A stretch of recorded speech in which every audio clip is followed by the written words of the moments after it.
সুপ্রিয় শিক্ষার্থীবৃন্দ, সবাইকে স্বাগতম জানাচ্ছি এডুস্কড অনলাইন একাডেমি আরেকটি ভিডিওতে। আশা করি সবাই ভালো আছো। আমি তোমাদের সাথে থাকছি অঙ্কন কর্মকার। আজকে আমাদের আলোচ্য বিষয় হচ্ছে পরিবেশ রসায়ন তথা রসায়ন দ্বিতীয় পত্রের প্রথম অধ্যায় একটি গুরুত্বপূর্ণ টপিক, অম্লক্ষার মতবাদ। দেখো, যারা এইচএসসি আছো এবং অ্যাডমিশন ক্যান্ডিডেট আছো, অ্যাডমিশন ক্যান্ডিডেট বিশেষ করে, তারা ইতোমধ্যে এই টপিক সম্বন্ধে জেনেছো বা অধ্যয়ন করেছো, কিন্তু তবুও দেখা যাচ্ছে যারা ভার্সিটি অ্যাডমিশন এক্সামে বসছো বা এক্সাম দিয়েছো আগে বা সামনে দিবে, তারা এই টপিক সম্বন্ধে তেমন একটা ভালো জানো না বা পারো না। তো এই সম্বন্ধে যদি যে কোনো কোশ্চেনই আসুক না কেন, তোমরা ঘাবড়ে যাও পরীক্ষার হলে এবং তোমরা অ্যান্সার করতে পারো না। তো আমি আজকে চেষ্টা করব সব মিলিয়ে একটা শর্ট টেকনিকে তোমাদেরকে এই টোটাল টপিক সম্বন্ধে একটা ভালো গাইডলাইন দেওয়ার। চলো শুরু করা যাক। দেখো, অম্লক্ষার মতবাদ তিনটি তত্ত্বের ভিত্তিতে গড়ে উঠেছে। কি কি তত্ত্ব রয়েছে আমাদের? আরহেনিয়াস, বনস্টেড-লাউরি এবং লুইস তত্ত্ব। সো আমরা এই তিনটি তত্ত্ব বা মতবাদ সম্বন্ধে জানবো। তো শুরুতে হচ্ছে আরহেনিয়াস মতবাদ। দেখো, আরহেনিয়াস মতবাদ কি? যারা এসিড বা অম্ল তারা জলীয় দ্রবণে H+ দান করে। তো আরহেনিয়াসের মতবাদে দাঁড়াচ্ছে যে যারা অ্যাসিড তারা কিন্তু জলীয় দ্রবণে H+ দান করে। তো এই কথাটা মনে রাখতে হবে যে আরহেনিয়াসের বেলায় জলীয় দ্রবণ কথাটা থাকতে হবে, অ্যান্ড তার মূল ভিত্তি হচ্ছে জলীয় দ্রবণ। ওকে, তো যারা অ্যাসিড তারা কিন্তু জলীয় দ্রবণে H+ দান করে এবং যারা বেস বা ক্ষার তারা জলীয় দ্রবণে OH- দান করে। ঠিক আছে, তো আশা করি এটুকুতে কারো সমস্যা নেই। তো এখন আসো আমরা কিছু স্পেসিফিক এসিড সম্বন্ধে জানবো, বেজের সম্পর্কে জানবো। দেখো, এসিড কি কি বলা আছে: HCl, hydrochloric acid, H2SO4, sulphuric acid এবং নাইট্রিক অ্যাসিড HNO3। এবং বেস কি আছে? NaOH, সোডিয়াম হাইড্রোক্সাইড এবং পটাশিয়াম হাইড্রোক্সাইড। তো দেখতে পাচ্ছ যে খুব নর্মাল এসিড, নর্মাল ক্ষার সম্বন্ধে বলা আছে। তো মূলত আরহেনিয়াস মতবাদটা জলীয় দ্রবণ ছাড়া ব্যাখ্যা দিতে পারে না। দেখো, এখানে বলা আছে আরহেনিয়াস মতবাদটা কি জলীয় দ্রবণ ছাড়া ব্যাখ্যা দিতে পারবে না। যেমন NH3, AlCl3 এগুলো কিন্তু এই যে অ্যালুমিনিয়াম ক্লোরাইড, অ্যামোনিয়া, এগুলো সম্বন্ধে কিন্তু ধারণা দিতে পারছে না, কেননা এগুলো জলীয় দ্রবণের কার্যকর নয়। কিন্তু এইগুলো এখানে যে অ্যাসিড এবং বেসগুলোর কথা বলা হয়েছে এগুলো জলীয় দ্রবণে কার্যকর। তাই দেখো, ব্র্যাকেটে একক কথাটা উল্লেখ করা আছে সবগুলোর ক্ষেত্রে। সো আমাদের এটা মাথায় রাখতে হবে, আরহেনিয়াস কিন্তু জলীয় দ্রবণ ছাড়া ব্যাখ্যা দিতে পারে না। আর আরহেনিয়াসের মতে কি H2 হচ্ছে নিরপেক্ষ। কেমন? আরহেনিয়াসের মতে H2 নিরপেক্ষ। তো তোমরা আরহেনিয়াস সম্বন্ধে জানলে এটা একটু লেস ইম্পর্টেন্ট। আমাদের আসল খেলা হবে হ্যাঁ ব্রনস্টেড-লাউরি এবং লুইস তত্ত্ব নিয়ে। ঠিক আছে, চলো আমরা ওইটা সম্বন্ধে বিস্তারিত জানবো। আশা করি আরহেনিয়াস মতবাদ সম্বন্ধে তোমাদের কোনো প্রবলেম নেই। চলো এখন আসো ব্রনস্টেড-লাউরি মতবাদ। ব্রনস্টেড-লাউরিকে প্রোটনীয় মতবাদও বলা হয়। দেখো, এটা একটা তোমাদের MCQ হয়ে গেল। দেখো, ব্রনস্টেড-লাউরিকে প্রোটনীয় মতবাদ বলা হয়, এটা কিন্তু MCQতে আসতে পারে। বলা থাকতে পারে যে কোন কোন মতবাদকে প্রোটনীয় মতবাদ বলা হয়, তখন নিঃসন্দেহে তোমরা জাগাবে হচ্ছে ব্রনস্টেড-লাউরিকে প্রোটনীয় মতবাদ বলা হয়। কেমন? এখন আসো আমরা জানবো যে ব্রনস্টেড-লাউরির মতে এসিড কারা এবং বেস কারা। দেখো, ব্রনস্টেড-লাউরির মতে এসিড হচ্ছে H+ দান করবে এবং বেস হচ্ছে H+ গ্রহণ করবে। দেখো, সিম্পল খুবই। ব্রনস্টেড-লাউরির মতে কি এসিড হচ্ছে H+ দান করে এবং বেস হচ্ছে H+ গ্রহণ করে। এখন তোমাদেরকে অবশ্যই কিছু এসিড এবং বেস সম্পর্কে জানতে হবে বা ক্লিয়ার মাইন্ডসেট রাখতে হবে। যেমন মানে আমি বুঝাতে চাচ্ছি যে মুখস্থ, সহজ কথায় মুখস্থ করে রাখতে হবে, যেন তোমার যে কোনো MCQ আসুক না কেন তোমার যেন একটা মার্ক না ছোটে। চলো কি কি রয়েছে দেখি। দেখো, HCl রয়েছে, H2SO4 রয়েছে, এই দুটো কিন্তু খুবই নর্মাল, তাই না? আমরা সবাই জানি এই দুটো খুবই নর্মাল এবং আরহেনিয়াসও জানতে পেরেছি। এবং নাইট্রিক অ্যাসিড রয়েছে, H2CO3 কার্বনিক অ্যাসিড রয়েছে। এখন দেখো, তিনটা রয়েছে কি আয়ন, অ্যামোনিয়াম আয়ন রয়েছে, তারপর HCO3- আয়ন রয়েছে, HSO4- আয়ন রয়েছে। আবার বেজের ক্ষেত্রে দেখো, অ্যামোনিয়া রয়েছে, HSO4- আয়ন রয়েছে, HCO3- আয়ন রয়েছে এবং OH-, ক্লোরিন- দুটি আয়ন রয়েছে। ঠিক আছে, তো দেখো এইখানে তোমরা লক্ষ্য করলে দেখবে নীল আন্ডারলাইন করার মানে বোঝানো হয়েছে যে এই ক্ষেত্রে অ্যাসিড যেগুলো রয়েছে মানে এই নীল আন্ডারলাইনের আওতায় যারা রয়েছে এরা দানও করে এবং গ্রহণও করে। দেখো দুই ক্ষেত্রে কিন্তু নিচে দাগ রয়েছে, তো এর দ্বারা বোঝানো হয়েছে যে এখানে নীল আন্ডারলাইন করাগুলো কি দান গ্রহণ উভয় করে। তাহলে আমরা কি উভধর্মিতা লক্ষ্য করতে পারছি। তো আমরা এগুলো মনে রাখবো যে কোনগুলো উভধর্মী। কেমন, দেখো নিচে আন্ডারলাইন করা এগুলো কিন্তু উভধর্মী। কেমন, ওকে, অর্থাৎ তারা কিন্তু অ্যাসিড হয়ে H+ দান করে আবার ক্ষার হয়ে H+ গ্রহণও করে। কেমন, এখন আসো একটা এমসিকিউ। উভধর্মী, উভধর্মীকে ইংরেজিতে বলা হয় অ্যামফোটেরিক। কি বলা হয়? অ্যামফোটেরিক। দান গ্রহণ কিন্তু উভয় করতে পারে, তারা দান গ্রহণ উভয় করতে পারে। চলো এখানে বক্সে কিছু নির্দিষ্ট তিনটির কথা বলা হয়েছে। দেখো HSO4 মাইনাস, HCO3 মাইনাস এবং H2O। দেখো রস্টের লাউরির মতবাদ অনুযায়ী H2O কি উভধর্মী। কেমন, এখানে আমরা কিন্তু অলরেডি জানতে পেরেছি যে SO4 মাইনাস এবং HCO3 মাইনাস দুইটা কিন্তু উভধর্মিতা, মানে উভধর্মিতা লক্ষ্য করেছি অলরেডি, তাই না? তো আমাদের অবশ্যই এই দুইটা মনে থাকবে। আর আমরা বিশেষ করে জানবো কি H2। কেমন, সো এই তিনটা জানলে তোমরা যে কোনো এমসিকিউ উভধর্মিতা রিলেটেড যদি আসে, বলা হয় যে চারটির মধ্যে কোনটি উভধর্মী, তো তোমরা আশা করি পারবি। চলো এই পেজে আমরা আমরা পরবর্তী পেজে যাই। আশা করি এই পেজে তোমাদের কোনো প্রবলেম নেই। ওকে, এখন জানতে হবে আমাদের অনুবন্ধী অ্যাসিড ক্ষার সম্বন্ধে। চলো এটা একটু ইম্পর্টেন্ট, সবাই মনোযোগ দিয়ে এখন জানতে হবে কি অনুবন্ধী অ্যাসিড এবং ক্ষার সম্বন্ধে। দেখো অনুবন্ধী অ্যাসিড কি, H2SO4 কে ভাঙলে H+ এবং HSO4 মাইনাস পাব। তো এইখানে H2SO4 অম্ল, যেহেতু অম্লের অনুবন্ধী ক্ষার হবে, অনুবন্ধী ক্ষার হবে কি HSO4 মাইনাস। দেখো এখানে বলা থাকতে পারে যে H2SO4 এর অনুবন্ধী ক্ষার কি, তখন তোমরা H+ প্লাস HSO4 মাইনাস এভাবে ভাঙবে, তারপর যেটা পাবে সেটা হচ্ছে তার অনুবন্ধী ক্ষার। দেখো আমরা সামনে আরো বিস্তারিত জানবো। এখানে একটি বক্সে বলা হয়েছে, দেখো শক্তিশালী অ্যাসিডের অনুবন্ধী ক্ষার কিন্তু দুর্বল। তাহলে শক্তিশালী অ্যাসিডের অনুবন্ধী ক্ষার দুর্বল এবং দুর্বল ক্ষারের অনুবন্ধী অ্যাসিড শক্তিশালী, আবার শক্তিশালী ক্ষারের অনুবন্ধী কি অ্যাসিড দুর্বল। ঠিক আছে, তো এইটা কয়েকটা জানবো আমরা। এখন আসে MCQ solve trick. Solve trick দেখো অবশ্যই গুরুত্ব সহকারে শুনবে। যদি বলে HSO4 মাইনাসের অনুবন্ধী ক্ষার কোনটি, দেখো তবে অ্যান্সার কিভাবে করবে। তবে এখানে HSO4 মাইনাস হচ্ছে নিঃসন্দেহে অম্ল, যেটার কথা ধরো চাইছে অনুবন্ধী ক্ষার, তো তোমাকে অবশ্যই বুঝতে হবে যেটার অনুবন্ধী ক্ষার চাবে তো সেটা অবশ্যই অম্ল হিসেবে কাজ করবে, তাই না? তো নিঃসন্দেহে অম্ল, সুতরাং HSO4 মাইনাসকে আমরা ভাঙলে কি একটা H+ পাবো এবং SO4 মাইনাস পাবো আয়ন। তো এইটাই হবে কি ওর ওর কিন্তু অনুবন্ধী ক্ষার পেয়ে যাচ্ছে। ঠিক আছে, চলো আরো কিছু করি তাহলে তোমরা একদম ভালোভাবে বুঝতে পারবে। আবার যদি বলে দেখো HSO4 মাইনাস আয়নের অনুবন্ধী অম্ল, তখন কি করবে? তখন HSO4 মাইনাস নিঃসন্দেহ কিন্তু ক্ষার। দেখো চাইছে কিন্তু অনুবন্ধী অম্ল, তো আমাকে এটা অবশ্যই ক্ষার রাখতে হবে। সেই ক্ষেত্রে HSO4 প্লাস একটা H+ যদি গ্রহণ করে দাও, অর্থাৎ আমরা কি জানি ক্ষার কিন্তু গ্রহণ করে, সো সেই ক্ষেত্রে একটা যদি গ্রহণ করে তাহলে কি H2SO4 এ পরিণত হচ্ছে, তো কি আমরা অনুবন্ধী অম্ল পেয়ে যাচ্ছি। H2SO4 কিন্তু একটি অ্যাসিড। ঠিক আছে, আশা করি বুঝতে পেরেছো। আর একটা দেখো এখানে কি বলা হয়েছে, HPO4 2 মাইনাস আয়নের অনুবন্ধী ক্ষার। ঠিক আছে, তো যেহেতু ক্ষার চেয়েছে তো এটা নিঃসন্দেহে কি অম্ল। তো অম্লের ক্ষেত্রে কি করতে হবে, অম্ল কিন্তু একটা H+ দান করে দেয়, দেখো দান করে দিয়েছে। তো সেই ক্ষেত্রে আমাকে কি করতে হবে, এটা ভাঙবো, H+ একটা দান করবে প্লাস PO4 3 মাইনাস আলাদা একটা আয়নে পরিণত হয়েছে। এইটাই কি হয়ে যাবে, এইটা হয়ে যাবে HPO4 2 মাইনাসের ক্ষেত্রে অনুবন্ধী ক্ষার। ঠিক আছে, আশা করি তোমাদের আর কোনো সমস্যা নেই। আমরা পরে আগামীতে কিছু এমসিকিউ সলভ করব, তখন আর কোনো সমস্যা থাকবে না আশা করি। চলো নেক্সট পেজে যাওয়া যাক।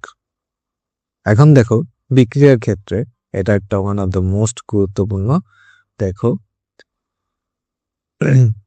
বিক্রিয়ার ক্ষেত্রে তোমরা কি করবে, দেখো অনেক সময় এমসিকিউতে বিক্রিয়া সরাসরি বিক্রিয়া বলে দেবে, তখন তোমাদেরকে বের করতে হয় দেখো খুবই সোজা, দেখে হয়তো ভয় লাগতে পারে কিন্তু দেখো খুবই সোজা, আমার কথার সাথে মিলিয়ে নাও। দেখো একটা আমরা বিক্রিয়া নিলাম, কি দেওয়া আছে H2SO4 প্লাস H2O, ভাঙলে পর পাওয়া যাচ্ছে কি HSO4 minus plus H3O plus, hydronium ion পাওয়া যাচ্ছে এবং HSO4 মাইনাস আয়ন পাওয়া যাচ্ছে।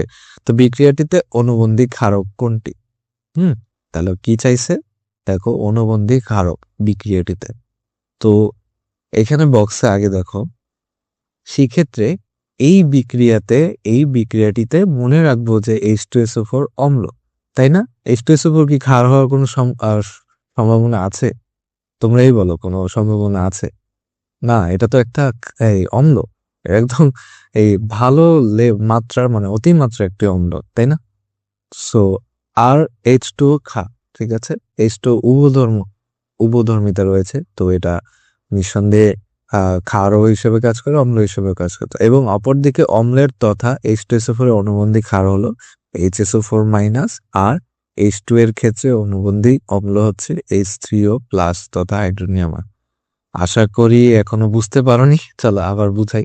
দেখো এখানে বলা হয়েছে মূলত H2SO4 একটি অম্ল আর H2 হচ্ছে ক্ষার। দেখো এই হচ্ছে অম্ল, এই হচ্ছে ক্ষার, তো আমরা তীর চিহ্নের অপোজিটে মনে রাখবো এটা অম্ল ক্ষার, তাহলে এটা হবে ক্ষার অম্ল, অম্ল ক্ষার ক্ষার অম্ল, অম্ল ক্ষার ক্ষার অম্ল। ঠিক আছে, দেখো অম্ল ক্ষার, অনুবন্ধী ক্ষার এবং অনুবন্ধী অম্ল।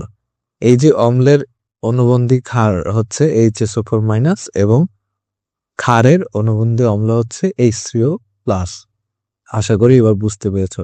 তোমরা যে কোনো বিক্রিয়া দেখো না কেন, নিঃসন্দেহে এইটা আগে আইডেন্টিফাই করবে যে যে কোনটা আসলে ক্ষার এবং কোনটা আসলে অম্ল। তো তার ভিত্তিতে ভাগাভাগি করবে যে আসলে তীরের অপোজিটে কোনটা অনুবন্ধী অম্ল আর কোনটা অনুবন্ধী ক্ষার। দেখো এইখানে ক্ষার অম্ল আগে, পরে হচ্ছে ক্ষার, অম্ল ক্ষার, তাই ক্ষার অম্ল, অম্ল ক্ষার ক্ষার অম্ল। তাহলে দাঁড়াচ্ছে কি H2SO4 এর অনুবন্ধী ক্ষার হচ্ছে HSO4 মাইনাস এবং H2O ক্ষারের ক্ষেত্রে অনুবন্ধী অম্ল পাচ্ছে কি H3O প্লাস।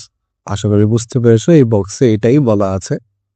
তো আমি তো ডেসক্রিপশন বক্সে এই পিডিএফ তোমরা পেয়ে যাবে, তো তখন এই বক্সটা যদি বারবার পড়ো, দুইবার পড়ো, তাহলে আশা করি বুঝতে পারবে ভালোভাবে। যদি না বুঝে থাকো, আশা করি বুঝতে পেরেছো। দেখো আর একটা কোয়েশ্চেন আমরা সলভ করি, তাহলে তোমাদের ওভারঅল ক্লিয়ার হয়ে যাবে ব্যাপারটা। দেখো NH3 প্লাস HCl, এখানে কি পাওয়া যাচ্ছে NH4 প্লাস আয়ন এবং ক্লোরিন মাইনাস আয়ন। তো বিক্রিয়াটাতে অনুবন্ধী ক্ষারক ও অম্ল কোনটি? দেখো এখানে কিন্তু দুইটির কথাই বলা আছে, যে অনুবন্ধী ক্ষারক ও অম্ল।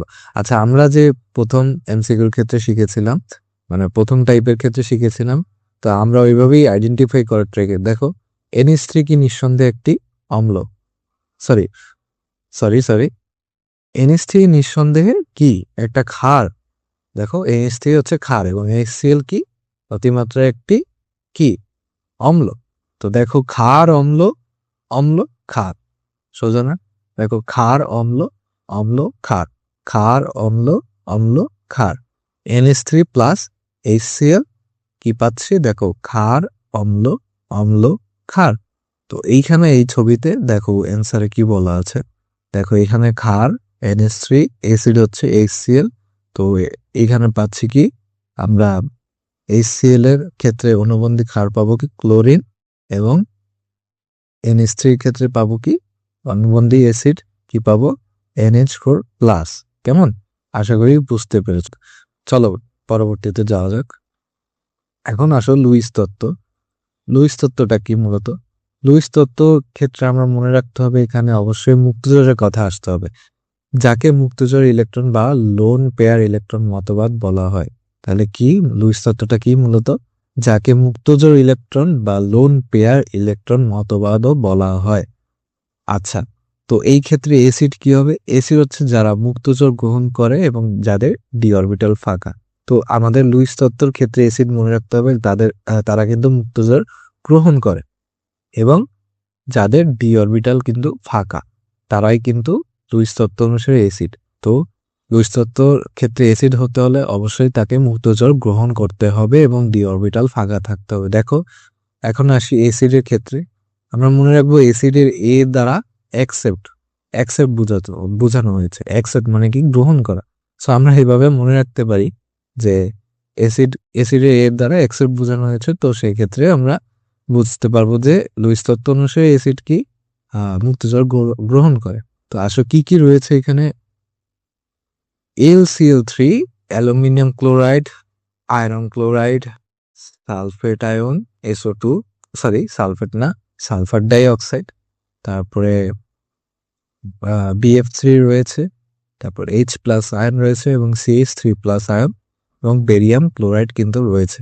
তো সবাইকে বলবো যে কয়টা এখানে দেয়া রয়েছে অ্যাসিড তোমরা একটু কষ্ট করে মুখস্থ করে নাও, কারণ তাহলে তোমরা রিস্ক ফ্রি থাকতে পারো। যে কোনো এমসিকিউ আসুক না কেন তোমরা নিঃসন্দেহে এমসিকিউটার ক্ষেত্রে একটা মার্ক তোমরা কনফার্ম করে ফেলতে পারছো। কেমন? তো এখন দেখো ক্ষারের ক্ষেত্রে যারা মুক্তজল দান করে, অ্যাসিড যদি গ্রহণ করে তাহলে মুক্তজল কারা দান করবে? অবশ্যই ক্ষার। তো দেখো এখানে বেজের কথা কিছু বলা রয়েছে। বেজ কি রয়েছে? অ্যামোনিয়া রয়েছে, H2O রয়েছে এবং RnH2, ROH, তারপর chlorine ion, OH ion, cyanide রয়েছে এবং বেরিয়াম ক্লোরাইড রয়েছে। দেখো এখানে দুইটা ডট রয়েছে, এর দ্বারা বোঝানো হয় মুক্তজল। অক্সিজেনের ক্ষেত্রে দুইটা মুক্তজল, নাইট্রোজেনের ক্ষেত্রে একটা মুক্তজল। তো তোমরা ডিরেক্ট এগুলো মুখস্থ বা মনে রাখার চেষ্টা করবে, তাহলে তোমরা রিস্ক ফ্রি থাকবে। এখানে আমি দেখতে পাচ্ছি না যে কোনো নেমোনিক বা কোনো কিছুর দ্বারা তোমাদের শিখিয়ে দিব যে তোমরা কিভাবে মনে রাখবে। তো অল্প কয়েকটা দেখো, বেশি না, অল্প কয়েকটা আশা করি তোমাদের মনে থাকবে। ওকে, তো এই ছিল আমাদের মোটামুটি মতবাদ অনুসারে মানে মতবাদের রিলেটেড কথাবার্তা। এখন চলো আমরা অল্প কিছু এমসিকিউ সলভ করব, তাহলে তোমাদের পুরোটা সম্বন্ধে একটা টোটাল গাইডলাইন হয়ে যাবে আশা করি। চলো দেখো তো, কোনটি লুইস অ্যাসিড নয়? প্রথমটা কি বলা হয়েছে? কোনটি লুইস অ্যাসিড নয়? তো আমরা এই মাত্র জানতে পেরেছি লুইস অ্যাসিড এবং ক্ষার সম্বন্ধে। দেখো তোমাদের বলেছিলাম এগুলো একটু মনে রাখতে বা চেষ্টা করবে মুখস্থ করার, তাহলে কিন্তু তোমরা রিস্ক ফ্রি থাকবে। তো এখন একটু প্রথম কোশ্চেনে কিন্তু চলে এসেছে যে কোনটি লুইস অ্যাসিড নয়। তো দেখো এখানে রয়েছে BeCl3, AlCl3, H2 এবং PF3। চলো আমরা চলে যাই পূর্ব আলোচনায়। দেখো অ্যাসিড রয়েছে কি AlCl3, FeCl3, SO2, BF3, BeCl2, CH3 ion. দেখো এখানে কিন্তু আয়ন সম্বন্ধে বলা নেই কোনো। তো BeCl3ও রয়েছে, LCl3ও রয়েছে, BF3, তিনটাই কিন্তু আমরা জানি অ্যাসিড। তিনটাই কিন্তু আমরা জানি অ্যাসিড। তো কোনটি অ্যাসিড নয়? তাহলে H2 হবে লুইস তত্ত্ব অনুসারে অ্যাসিড নয়, মানে বনস্টিল-লাউরি অনুযায়ী কিন্তু উভধর্ম। সো H2 কিন্তু অ্যাসিডও হতে পারে, ক্ষারও হতে পারে, কিন্তু লুইস অ্যাসিড নয় কোনটি? H2। কেমন? আশা করি বুঝতে পেরেছো। তারপর দেখো কোনটি লুইস অম্ল? দেখো লুইস অম্ল, অম্ল বলতে অ্যাসিড বোঝানো হয়েছে। তো আমরা এই মাত্র পড়েছি যে LCl3, FeCl3, মানে এগুলোই মধ্যেই তো হবে অ্যান্সার। তো আসো দেখি কি রয়েছে। NH3 রয়েছে যেটা কিন্তু ক্ষার, BF3, CH3OH এবং এখানে একটা জৈব যৌগ রয়েছে। তো আমরা একটু আগেই দেখেছি যে BF3 হচ্ছে লুইস অম্ল। সো নিঃসন্দেহে এটাই হবে অ্যান্সার। চলো পরবর্তীতে যাওয়া যাক। দেখো কোনটি ব্রনস্টেড-লাউরি অ্যাসিড? ব্রনস্টেড-লাউরি অ্যাসিড কি রয়েছে দেখো। OH মাইনাস রয়েছে, PH3 রয়েছে, CO3 মাইনাস এবং NH4 প্লাস। আমরা পূর্বালোচনায় যাই। দেখো আমরা এগুলো তোমাদেরকে একটু বলেছিলাম মুখস্থ করতে, বিশেষ করে তোমার আর্হেনিয়াস তো তেমন একটা ইম্পর্টেন্ট না, সেটা থেকে আসার মতো কোনো চান্স নেই। তো ব্রনস্টেড-লাউরি এবং লুইস তত্ত্বের এই অ্যাসিড এবং ক্ষার যে কয়টা দেয়া আছে মোটামুটি এগুলো একটু মনে রাখার চেষ্টা করবে। দেখো NH4 প্লাস কিন্তু রয়েছে এখানে, তাই না? তো এটাই হবে আমাদের অ্যান্সার। তো সোজা না, দেখো কি রয়েছে দেখি। OH minus. তো দেখো শুধুমাত্র ডি হবে অ্যান্সার। বাকিগুলো কিন্তু অ্যাসিড নয়। ঠিক আছে। তো কোনটি উভধর্মী যৌগ নয়? এই যে আসো, তোমাকে বলেছিলাম উভধর্মিতা নিয়ে কোন একটা কোয়েশ্চেন আসতে পারে। কোনটি যৌগ নয়? তোমাকে যে বক্স করে বলা হয়েছিল যে এই তিনটা অবশ্যই মুখস্থ করবে। দেখো এটা সম্বন্ধে কিন্তু একটা আমরা কোয়েশ্চেন পেয়ে গেছি। এই যে উভধর্মী কি রয়েছে? HCl4 minus ion, HCO3 minus ion এবং H2O। এই তিনটি রয়েছে, দেখো এই তিনটি অপশনে আছে। হ্যাঁ আছে, দেখো H2 আছে, HSO4 মাইনাস, HCO3 মাইনাস আছে। তো এই তিনটি নিঃসন্দেহে উভধর্মিক। তো যৌগ নয় কোনটি? নয় হবে কি HNO2, কেমন, নাইট্রাস অক্সাইড। এখন আসো, কোনটি অনুবন্ধী অম্ল ক্ষার যুগল? কোনটি অনুবন্ধী অম্ল ক্ষার যুগল? অর্থাৎ অনুবন্ধী অম্লও হবে এবং ক্ষারও হবে, এটা একটা যুগল বা জোর জোর বের করতে বলছে। চলো দেখি আমরা আইডেন্টিফাই করি। NH2 NH3 দেয়া আছে, এটা হবে না। তারপর H2SO4 HSO4 মাইনাস, এটা হতে পারে HPO4 2 মাইনাস CO3 2 মাইনাস, না এটাও হবে। তারপর দেখো H2SO3 রয়েছে, SO3 2 মাইনাস রয়েছে। দেখো এখানে কিন্তু ACD একটাও কিন্তু হচ্ছে না, হবে কোনটা? B answer.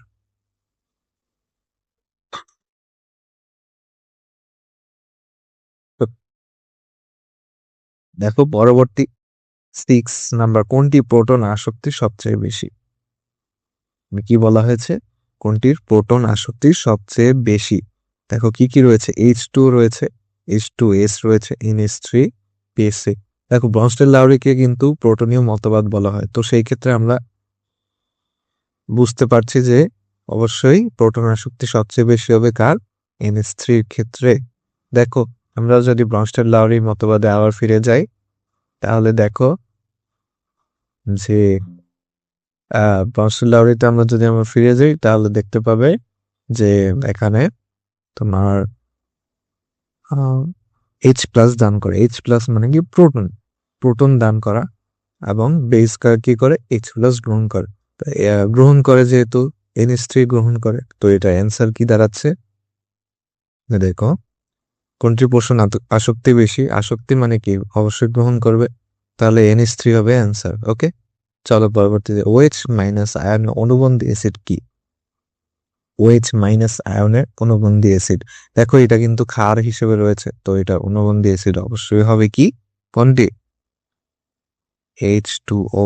দেখো H2 এর সাথে তুমি যদি একটা, সরি H2, সরি OH মাইনাসের সাথে H+ একটা যদি যোগ করো, তাহলে তোমরা কিন্তু H2 পেয়ে যাচ্ছ, কেমন? ওকে, এটা হবে অ্যান্সার। তো আসো এরপরে একটা থিওরি টাইপ কোশ্চেন, যে পদার্থ প্রোটন দান করতে পারে তাকে অ্যাসিড বলে, এটি অম্লক্ষার সম্পর্কিত কোন তত্ত্ব? তো তোমরা দেখতে পাচ্ছ যে প্রোটনীয় মতবাদ কোনটাকে বলা হয়? অবশ্যই ব্রনস্টেড তত্ত্বকে। তো আমরা এই সম্বন্ধে একটি এমসিকিউ শিখে ফেললাম, তো কি হবে? ব্রনস্টেড তত্ত্ব। সো এই ছিল আমাদের আজকের ভিডিও। আশা করি তোমাদের আর কোনো আহ ভয়ভীতি থাকবে না এই টপিক সম্বন্ধে। যে কোনো কোয়েশ্চেনই আসুক না কেন তোমরা পারবে। খুব শর্ট টেকনিকে আহ যেটুকু না পড়লেই নয় সেভাবে শেখানো হয়েছে। তো দেখো ফাইনালি আমাদের একটা এডুস্কোর অনলাইন একাডেমি একটি বিশেষ মোটো রয়েছে, সেটা হচ্ছে স্কল নাই স্কিল তৈরি করো। সো তোমরা সারাদিন রিলস এর পিছনে না ছুটে তোমরা স্কিল তৈরি করো, বিভিন্ন স্কিল তৈরি করো, পরবর্তীতে খুবই কাজে দেবে, তোমরা ক্যারিয়ারে খুব ভালো করতে পারবে। ধন্যবাদ, সবাই ভালো থাকবে, দেখা হবে পরবর্তী ভিডিওতে।